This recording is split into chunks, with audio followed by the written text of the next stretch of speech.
Train to Win Thursday webinar. Hope everyone is having a fantastic week.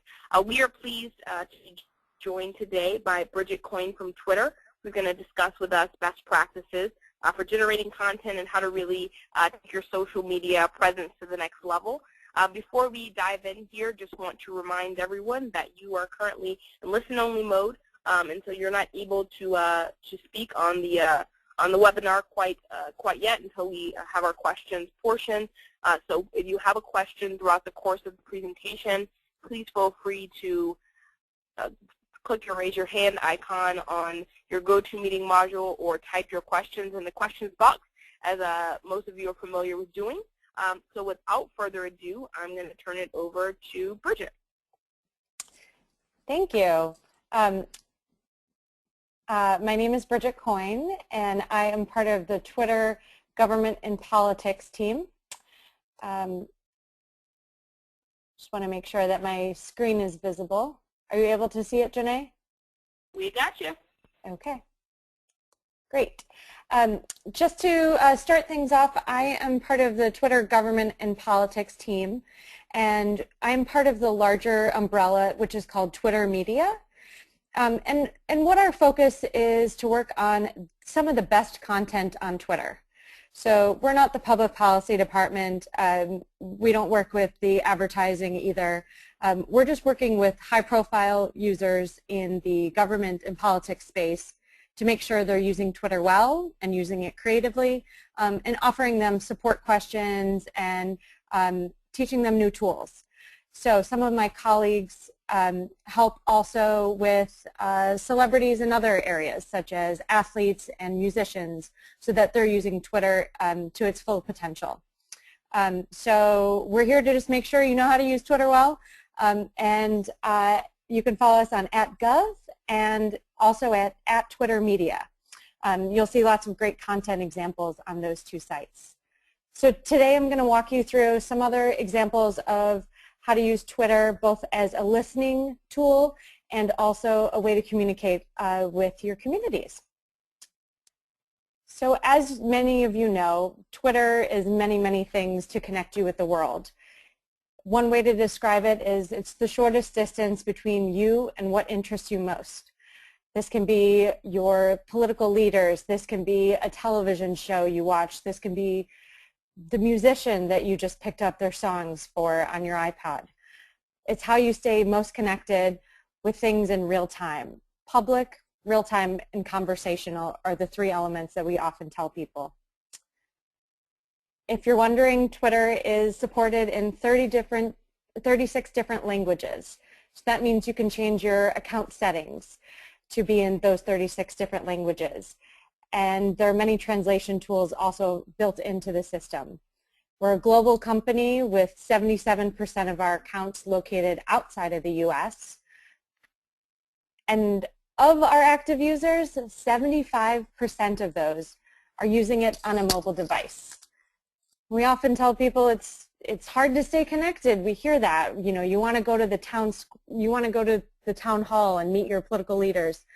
But it's hard. You know, you have to make dinner and go and do other things in your life.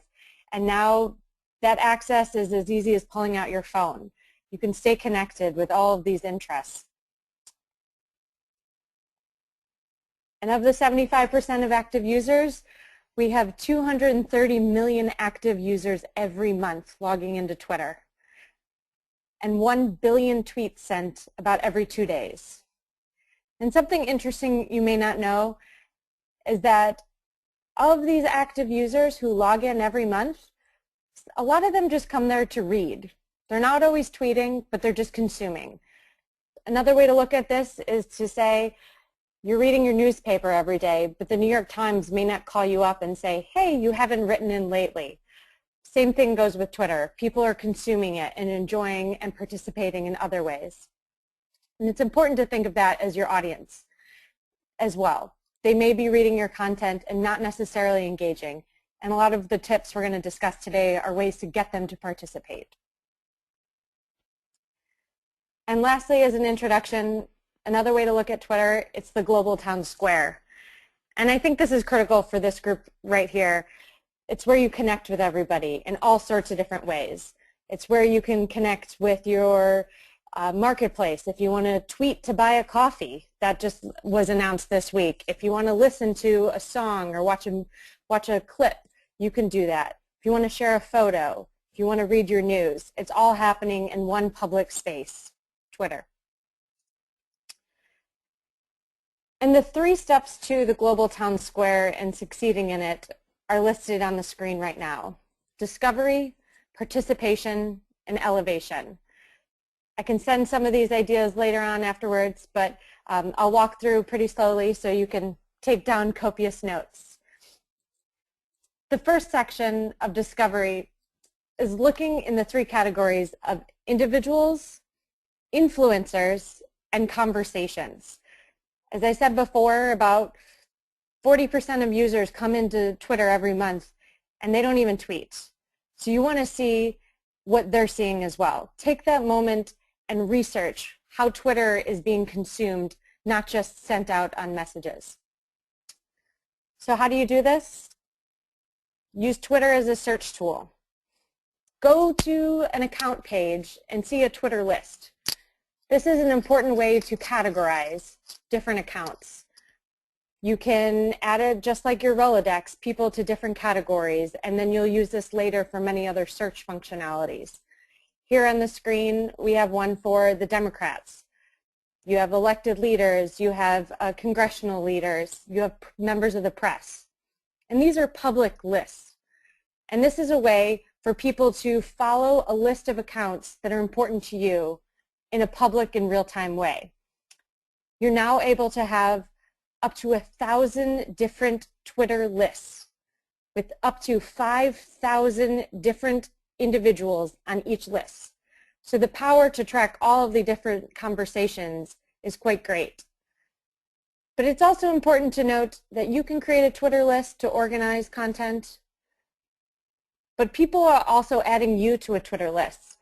And I would encourage you to look to some of the people that have added you to a Twitter list. Are they important people in your community? Should you add them? Should you start following them? And then go and discover new content and new users and perhaps new hashtags and other conversations that are happening there. And it's also important to note that you can have a Twitter list that is public and also another one that's private.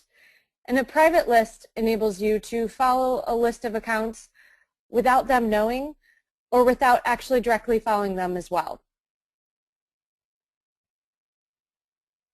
And the next step in discovery is using Twitter just like any other search engine. Type in what's happening around you, what you see on TV, what you hear about in the news. But also go to this Twitter advanced search page. So twitter.com/search-advanced. And it'll give you a list of different tips to how to find interesting content all over Twitter. Some examples right here happened in Congress a couple months ago. Hashtag Stand Up for Women. It was a very popular Twitter hashtag, but if you wanted to find it just from those who are verified users, which may be members of Congress or other political parties or other interest groups, you can do something such as filter verified, and it'll give you a search within that search. And the same thing if you want to filter for tweets with just a photo, you can also do that. It's an incredible way to start finding the content that you want to retweet and share with others and maybe even engage with those influencers. And a simpler way to do some of those searches is through a feature we have called TweetDeck. Now, a lot of you filled out the form that we requested to see if you're using TweetDeck or some other platform like it. And if you haven't tried out TweetDeck, it's worth revisiting. TweetDeck was built by separate developers, but it was acquired by Twitter in 2011. And since then, we've made incredible improvements to it. And some of these are really valuable to look at both on the monitoring end and activation point. So you can have multiple Twitter columns up on your screen as we have shown here. And you can filter for different things. What's the list of accounts you're following? What are the different mentions you might have? Let's look for a hashtag. Let's look for a Twitter list. But then you can also filter within that, just like the screen I showed you before, and filter for verified users, and filter for different types of content like media, where it's, I only want to see tweets with a photo. And another interesting thing about TweetDeck, it's free. You don't have to pay to use it. It's part of Twitter, and whenever there's a product update, it's part of Twitter. So you don't have to worry about re-downloading anything. It's all pointed onto the web right now. So here are some great filter examples. You want to look for tweets with the hashtag immigration. You want to see them in Spanish. We have all these translation tools. You can see tweets out of your native language. You can exclude retweets and see only the original tweet. You can filter for ones with the type of media. You can exclude words. Let's say you have a popular name and you want to exclude that, or there's another hashtag that's trying to be included. You want to only see a particular subfeed. You can also do that. And discussed before about a Twitter list, you can pull up a column that has a Twitter list and then search within that. So people who are talking about an issue within the important subset of the people you follow. And lastly, a new addition which is incredibly helpful is seeing the top engaged tweets within a search. So here on the screen I have matching at White House, retweets excluded from all users with 50 retweets or more. But you can filter this to be all sorts of different elements, favorites, and replies. And if you see some of the buttons below, one of them is an export button that will be important later for something else I show. Another part of discovery is looking to your own content. Many users had asked Twitter, how do I get all of my tweets that I've ever sent? Well, last December, we made it possible for every single user in the universe to go to their settings page, click a box, and get an email with their archive. Now, this is really cool for a lot of reasons. One of them, you can download it in a CSV file, but another one points you back to an HTML page, which looks like this, that you can search within your own archive. So you can see how many tweets you sent in July 2013 or in March 2012 or so on and so forth. But then you can also look for keywords. So if you know you were the first person to mention a particular issue on Twitter, you can easily find that tweet. You don't have to scroll through your profile page and continually to look for it, or go through your email for that matter. Easily, type in a word or two. You can also archive, which are the most popular words or phrases that you've said over the course of time, and perhaps which are the most engaged of those, and evaluate what's your best content. And one thing that we've often told some political leaders, if you were the first to say something on the record, go find that tweet and say, I said it before and I'll say it again, and link to the tweet. They can re-engage, they can retweet, reply, favorite, share it with other people. It's a living statement that you want to share with everyone else. And nobody else is able to download your archive, only you are able to, although all of your tweets would be publicly searchable. The next step in the Global Town Square is participation. This is where you start talking, define your voice, share media, and engage with your community. These three examples of transparency, people who are joining Twitter for the first time. We had Secretary Madeleine Albright join just earlier this year. Age doesn't matter. Anyone can be on Twitter. And she joined and said, better late than never. And she did it in such a great way, saying, here I am, here's me, here's a photo of me, something interesting, and she had 3,200 retweets. When you're starting your account, make it known. Who's your voice? How are you going to use the platform? Who are you interested in?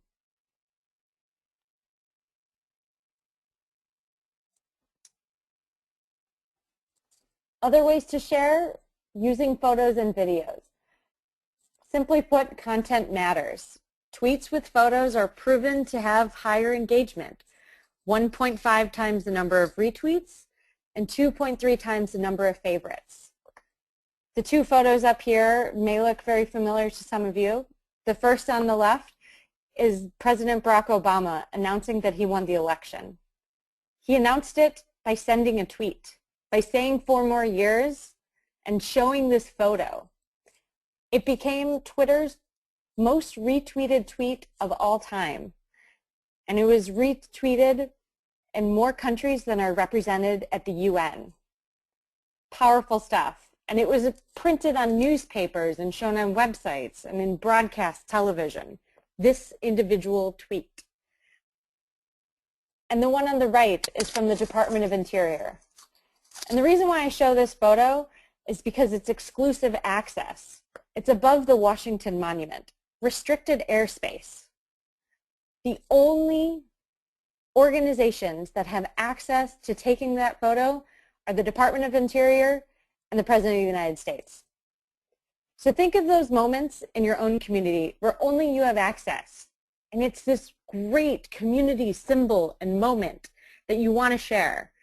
And this one is a perfect example because it was timely. It was around President's Day. Washington Monument was a trending hashtag, and it was exclusive access. It's their second most retweeted tweet of 2013, to that matter. Other ways to share media content, using Vine. Vine is a mobile video service that Twitter acquired earlier this year. It's a separate application available on Android and iOS devices. And it's separate, but it's built into Twitter. And a couple of things to note about it. When you create your Vine account and you link it to your Twitter account, if your Twitter account is verified, it will be verified in Vine as well. You can share photos, or you could share Vine videos in Vine, and then you can also share them to Twitter. And the sharing has a multiplier effect. You can re-Vine, you can like something, you can also comment on it. But then when you share it to Twitter, you can also tweet it and retweet it and favorite. So all of these different ways are for discovery. It's an open platform for discovery, and particularly video content. And these two examples I have up on the screen are other examples of exclusive access.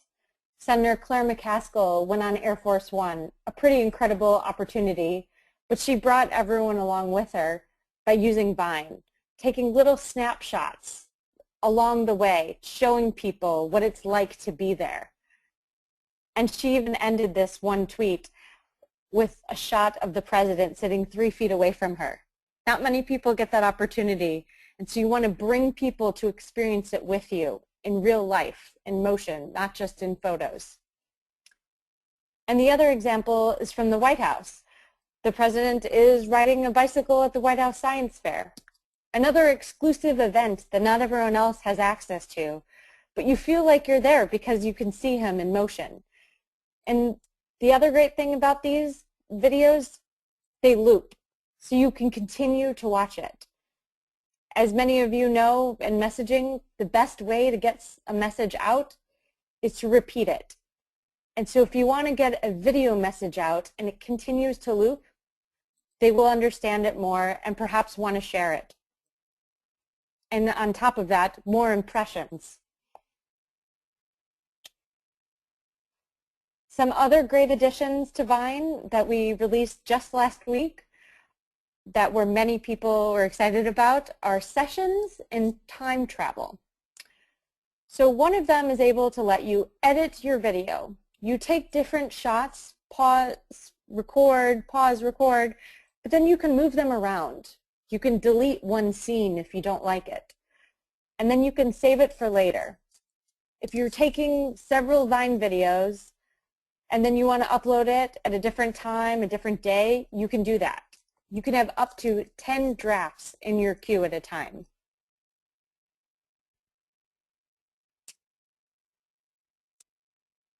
Next up, engagement. The reason why I'm showing this scene from NTSB is because it was something that was unexpected. It was a plane crash. And while tragic, they took the reins on Twitter and owned the story. There may be things that are unexpected in your communities, whether it's in the campaign or just in the news, and so you want to have a plan of action. And how they did it was the news broke, they said more information is coming, and they continued to tweet. They tweeted photos from the scene that were immediately posted on the news. They replied to reporters. They replied to all sorts of people who were interested in the story and were able to have real-time fact-checking. The one you see on the screen is, have you live tweeted a crash investigation, or is this just the first one? And they said, not the first time. It's part of our standard operating procedure. Making sure your entire organization knows how you handle these real-time, unexpected events is critical to how you'll be perceived both in the news and in the public's eye. They're going to go and look at your account to see what's happening. And proof of that with NTSB, news happened, people immediately started following them. But because they were continuing to tweet throughout the weekend, they continued to gain followers. And looking at this quote, they said, we tweet out photos that folks otherwise couldn't get, that exclusive access. They owned the story. They were able to rebut unfactual statements. And then they tweeted it out, and a minute later is on CNN. The power of real-time information happening on Twitter. Reporters and people in your community are looking to find that content. And lastly, the next thing is elevation. This is a great way for all of you to understand some of the things called hashtags. Last June, we all saw Miss Wendy Davis get up in the Texas State Legislature and stand and continue to stand. But she also tweeted, and she said, I'm going to stand up there. I intend to filibuster this bill with two important hashtags, setting the stage for whichever one would become the dominant hashtag. And the important thing to note here is that while the first one only had 9,300 retweets compared to the 25,000 retweets, the first one had almost the same amount of embedded impressions. So what does that mean?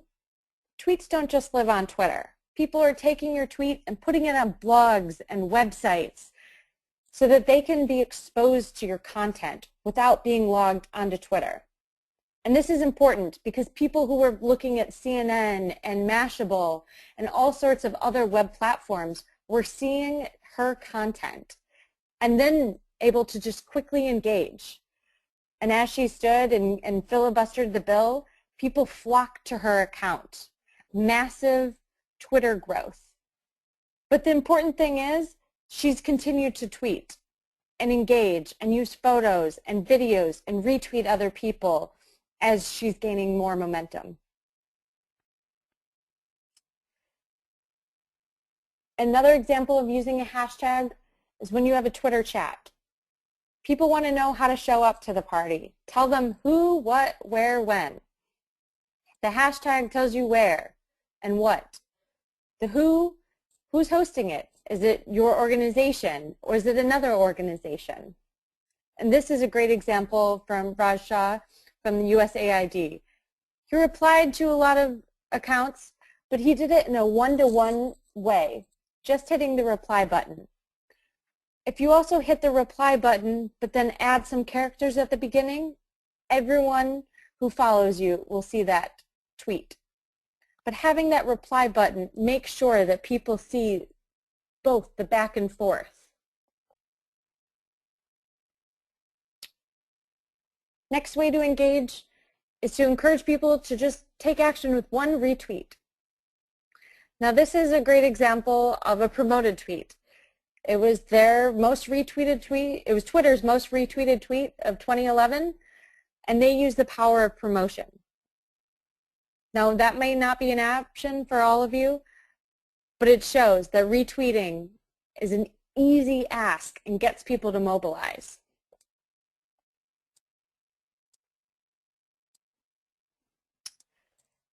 Next up, encouraging people to use photos. Now this is for other people to solicit photos. Charity Water is a great example of this. Look to their accounts. They share photos every single day, beautiful photos, but then they get high-profile folks, celebrities, athletes, to also do that.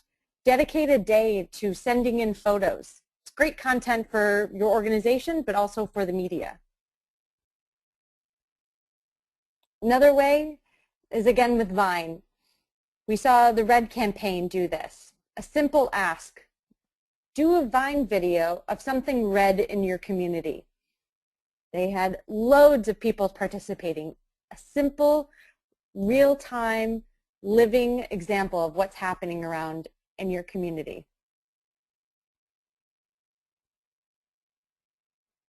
Just as important it is to search for content on Twitter, you want people to search for your account on Twitter. And a good start is going to your profile page, making sure your branding looks right. Now, with all of our devices, whether it's iPhone, Android, iPad, you will see both the top photo and your avatar. You want to make sure both are a good reflection of your organization and particularly the leaders of that. But also the content that's in your bio. Are you mentioning your organization?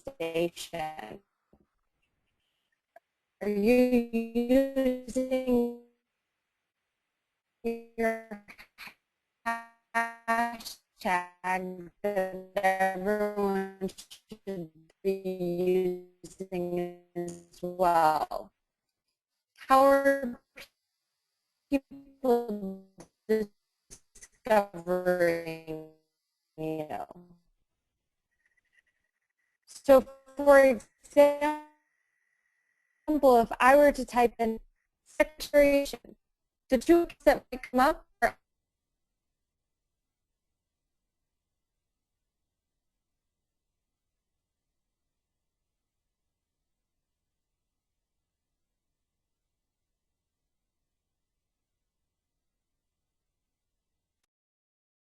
Twitter, or from Twitter onto your website. And this is a great example from Senator Mark Warner. He had a Twitter chat last November, and he was able to embed it on the website, embed it with a video as well, some added explanation. And why this is better than, say, Storify or other platforms, it's bringing it to your website, and people are easily able to share and engage with that content. So if you want everyone to share something, embed your tweet so that when they go to that page, they immediately just have to click a tweet, not share with the tweet button, but actually hit your tweet.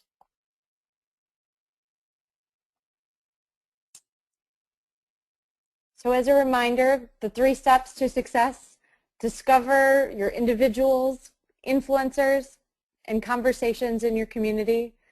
Use Twitter to participate by defining your voice, sharing media, engaging with your community by @replying, retweeting, and elevating your own content. Use a hashtag to unify the conversation, promoting people to take action, particularly using media. And lastly, enhance discovery. Improve your bio. Add it to your website so people can easily find your content and engage. Other ways that we can help from Twitter, we can help with Twitter 101 questions.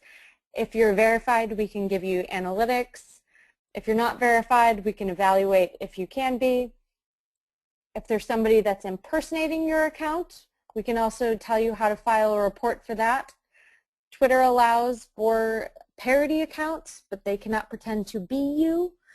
If you get locked out of your account, and if you have any other questions. If you're not familiar with our analytics, this is an example of one. You're able to see mentions and follows. You're able to download your analytics for the last 90 days. And here you can see some of your click rates and the reach. So if you get 400 retweets, that's wonderful. If you get 4 retweets, but it's 4 times your normal reach, that means that somebody who has influence and a great following has engaged with your tweet. It's important to identify those people, add them to a Twitter list, or even @reply them, or engage with them individually. And lastly, you can, as I said, I'm part of the Twitter media team, so we do a lot of the creative uses of Twitter and try to highlight it on our blog. We're in all sorts of different verticals, music, sports, entertainment. I highly encourage you to look to those examples. A lot of them can apply certainly to government and politics. And it's at blog.twitter.com/media. And you can sign up for all of our newsletters to get those stories in your inbox. And that is all.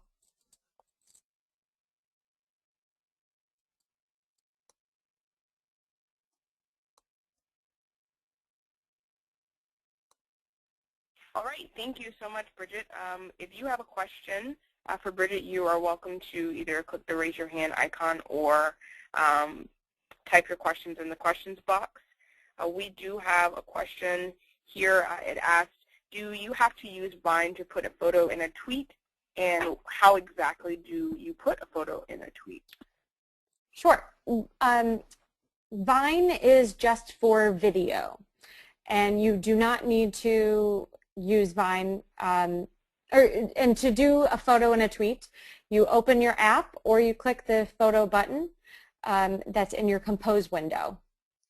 And similarly, it's also built into many phone applications. So you can take a photo, and then when you click to share it in the photo roll, there may be an option to send it straight to Twitter.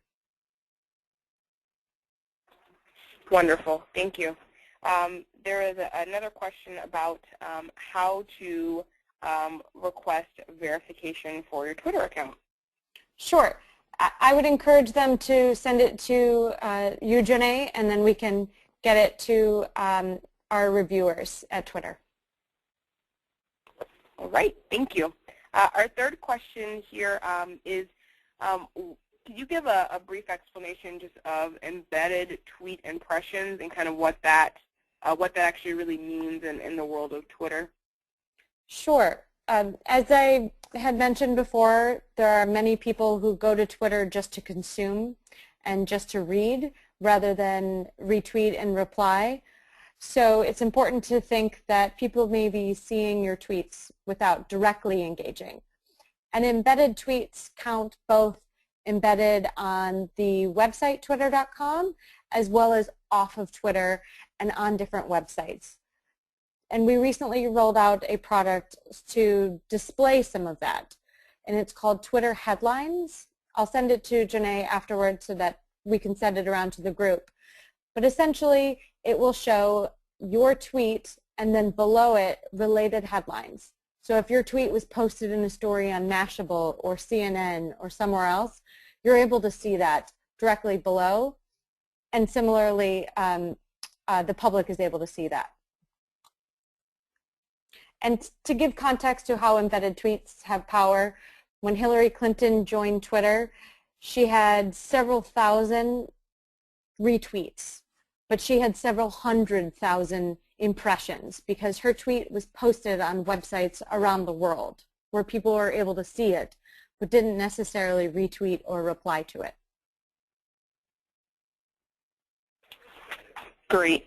The next question is, when you're typically when your Twitter, I guess, profile or page shows up, what is the easiest way to just note what kind of hashtags your your followers are using, just so you can kind of be in the know with what kind of trends people are linking to? One way that I would recommend seeing what your followers are doing is to add a column on TweetDeck and look within it if there's any particular word that's popular, and you can start engaging with that word or hashtag. There's no way right now to aggregate what's the most popular hashtag within a group, but that's a great tip. Great. This question actually comes from our member Democrats Abroad, and their question was, they're able to see a lot of what's going on with their followers and folks who are connected with them through Twitter in the U.S., but they're actually looking to broaden their horizons to what folks in other countries who are members of Democrats Abroad are talking about on Twitter. Is there a way to kind of transcend that national boundary and see what folks are talking about more abroad?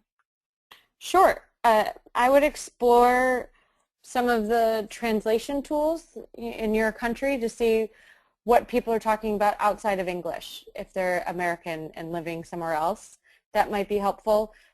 There are also some geo search capabilities. If you go to the twitter.com/search-advanced, there's also an option to show you how to find stuff in your location. So you can search for a word or a hashtag nearby New York City, within 10 miles of Chicago, or so on and so forth. And some of that geo data is pulled in from your phone if you opt in, or where you say you are located in your bio, but also if you're using some third-party device, say Foursquare, that connects to what location you are. So it is only a sampling of what's happening, but you're able to find some of those users.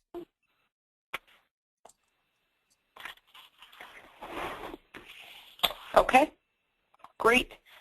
We have another question here. It is regarding what would you say is the single best practice for getting users to retweet and to share links to favorable news articles, I guess regarding Democrats or just regarding things your state party is doing? Sure. I think that we've seen this in many other areas, and particularly in journalism. Those journalists who retweet, not the retweet with comment, but the retweet button, often get the most engagement. They're the ones who give back, and they're replying and talking to people. And we haven't done a study yet with politics, but I think the same would go here. There's a lot of crossover in news and politics, and retweeting your community, so your feed isn't just you, but other people that are a reflection of it. That's a great way to show that you're engaged with others, and they'll follow and engage back with you. And also a simple ask of retweet. That should work. Replying to those who are engaged and saying, thank you. Do you have any ideas for how we can touch people in your community? And lastly, using your other platforms. Using your website, sending in an email list saying, here's our most retweeted tweet of the week, or please retweet this. And one additional element, if you have some tech-savvy followers, to have one-on-one briefings with them and show them how to use push notifications. So if you're not familiar with push notifications, you can follow an account, but you can also get that delivery of the tweet a little faster.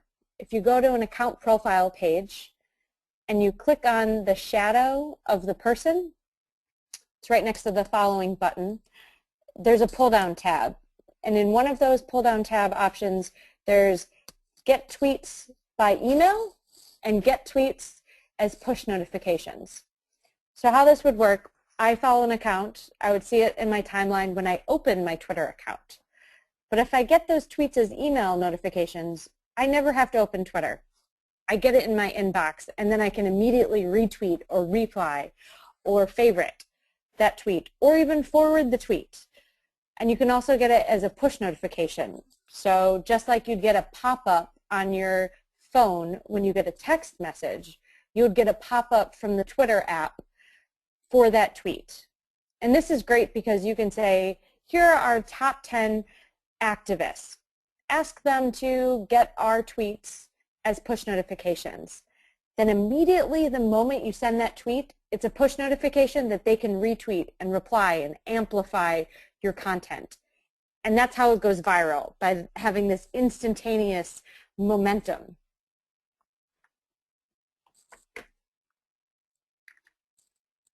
Wonderful. And our final question here, and Bridget, please let me know if this is outside of the realm of questions for this presentation. Can you speak to at all the cost or benefit of promoted accounts, hashtag or specific tweets as far as people who have a lot of followers, et cetera?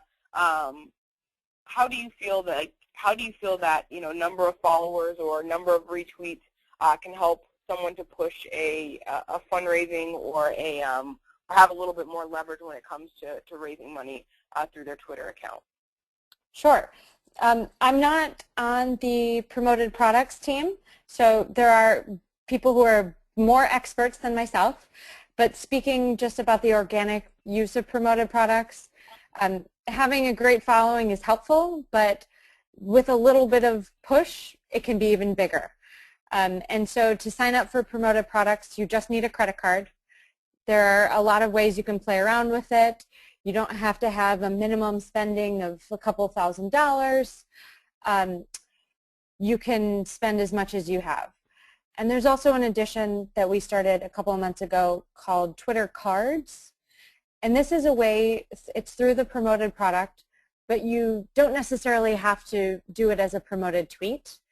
But you send a tweet that has a Twitter card that allows people to add their email address. So you can send a tweet that, just like it has a photo, it will have a little box below it for people to submit their email address. So that's a great fundraising tool. Cory Booker used that when he announced his election and when he announced that he won the election. So that's a great example, and they were very pleased with it. And we're continuing to see that in more politics as well. Wonderful. Thank you again, Bridget. And if there are any additional questions, folks can feel free to raise their hand using your raise your hand icon or type into the questions box, and we'll give a minute or so for that.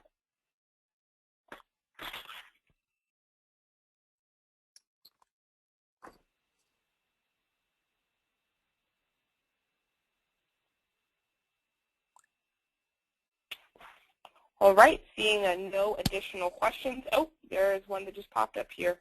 The question is, what's the best way to get started on Twitter Cards? That's great. First, I would look at dev.twitter.com, and that has all of the annotations that you'll need for markup on your website.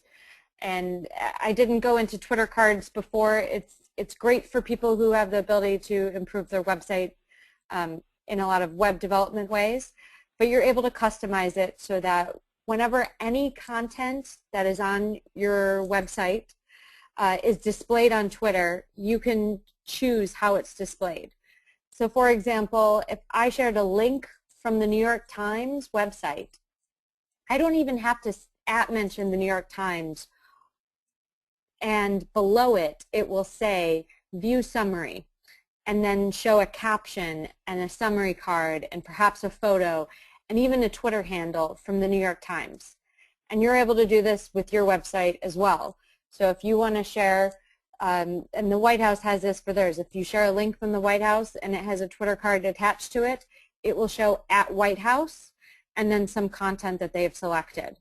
And you can do that for your website as well. And all of the information for setting that up is on dev.twitter.com. And there's an application process. You go in, send your information, and you make sure the markup is working properly. And then our team is able to turn it on for you, essentially. and make it work. And we've seen thousands of websites around the world use Twitter cards. I highly recommend it if you're able to, because you're able to own the content no matter what people say on Twitter about your website. You get to choose the photo, the caption, the headline, and even @mention different types of Twitter handles. Wonderful, thank you. And seeing no additional questions, I just want to take a moment to thank Bridget and the team over at Twitter for bringing us this great presentation today. Just a reminder to those of you who have joined the webinar today that there will be an evaluation that will come into your email inbox here shortly. We'd love to get your feedback on today's webinar, as well as get your ideas and suggestions for trainings and webinar topics you'd like to see in the future. So again, thanks again to Bridget for bringing us this presentation today, and we will talk to you all on next Thursday's webinar. Thank you. Thank you.